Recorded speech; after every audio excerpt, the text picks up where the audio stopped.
Okay, I think we're going. So today I wanted to talk about posture, especially how it. Geez, this is a bad start. I feel like that's too low anyway. Hang on.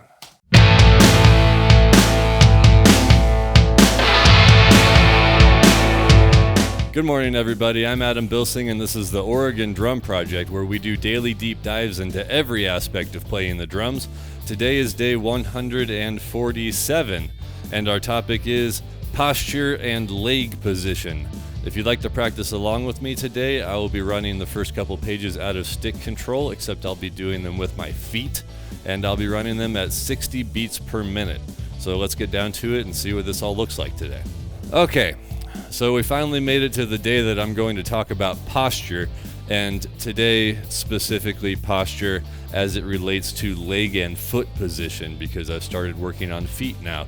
This is only my second feet day. Things are still very basic as far as the practicing goes, but I'm getting a chance to work on my own posture. It's been a little while since I paid attention to all of this.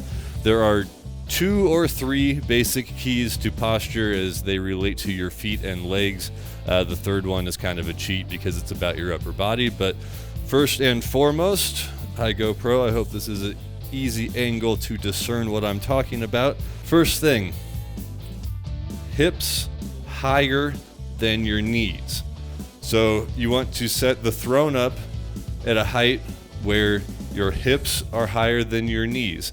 I see a lot of times, and it's an easy thing to do, I used to do it, where you put the drum throne real low for some reason, and it might feel comfortable at first, but if your knees are above your hips, eventually it's going to mess up your hips.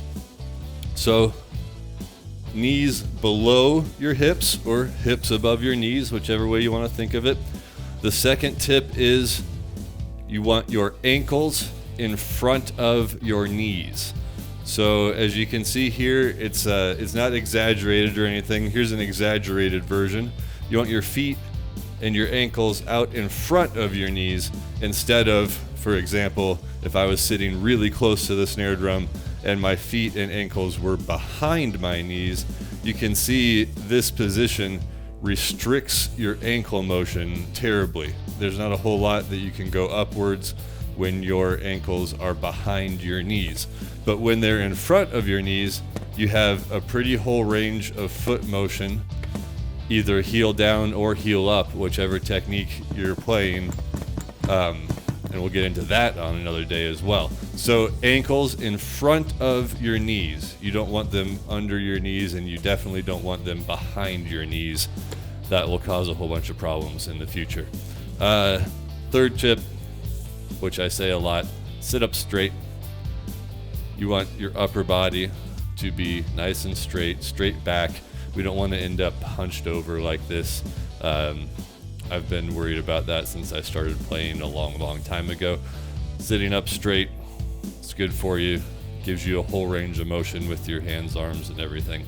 And it's good for your spine and your back in general. So those are the 3 tips for posture today.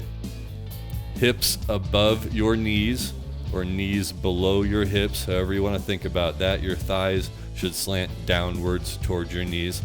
Second tip, ankles in front of knees. So your feet are out in front of your knees, not tucked back underneath you, restricting your motion. And the third tip, as always, sit up straight. Straight back, straight spine gives you all the motion you need with your hands and arms, and generally a good idea anyway.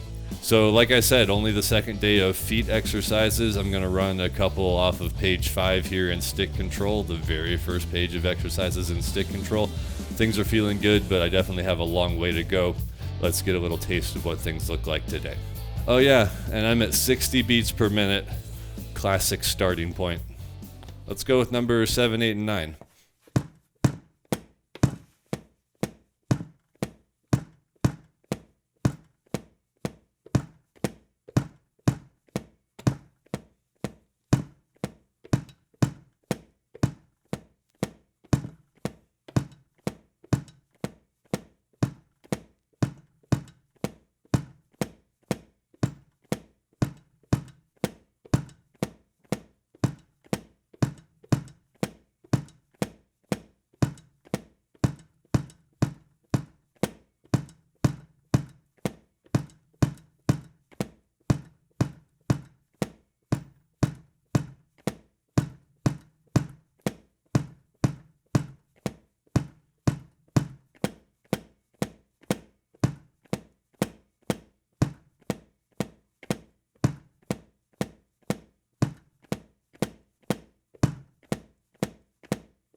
Okay, I did number 10 as well for symmetry. All right, pretty happy to be working on my feet. That's going to do it for day 147 of the Oregon Drum Project. That's 147 days working towards my ultimate goal of ecstatic improvisation through technical mastery of the drum kit, which just means that I want to freak out real good behind the drum set. Special thanks, as always, to my video producer, Mr. Silas himself, over at Red 11 Media. Also, shouts out today to DW and Axis kick drum pedals. Those things are treating my feet real nice. And of course the AKG microphones for making everything sound so tasty. If you'd like to follow along and make sure you don't miss any episodes of the Oregon Drum Project, go ahead and like and subscribe below. You can also catch me on Twitter and Instagram at Dirty Bandana, now over on Reddit, username Dirty Bandana Drums. And of course you can get all the details for everything about the Oregon Drum Project, including a cool new merch store where you can get drum shirts like this backbeat shirt that I'm wearing, over at dirtybandana.com. That's where it's at. That's it for today. We'll see you all next time.